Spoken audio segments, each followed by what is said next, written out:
you're white and British and you live in the UK and you feel like the UK is becoming an anti-white country, you're not wrong. If you're a teacher in Wales, you get paid £5,000 less a year if you're white.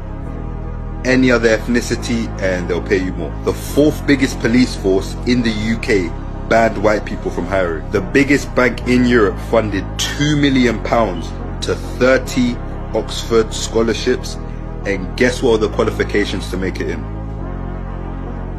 The biggest broadcasting platform in Europe banned white people from applying for a trainee role.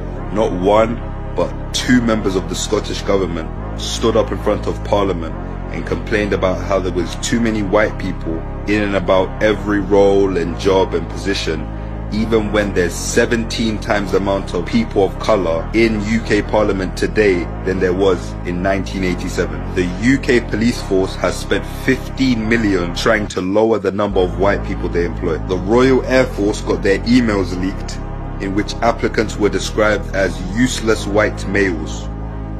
God forbid they would have replaced the word white with anything else. Non-white people who apply for NHS jobs have their CVs shortlisted, so being white means it's slower and less likely you get the job. White people have become a minority in at least 8 out of 51 English cities, and this number's kept increasing since 2001. White British children are now a minority in 1 in 4 schools, so now they're disappearing from our education system. 50% of all victims in racial attacks since 2006 has been white. Former member of the Labour government, Naz Shah, liked and retweeted a post on Twitter that said white girls who have been abused and exploited by Pakistani men should shut their mouths for the sake of diversity. NHS bosses now have to explain why they hired a white person. 12-year-olds are getting singled out and expelled from school for wearing clothing that celebrates British culture on Culture Day.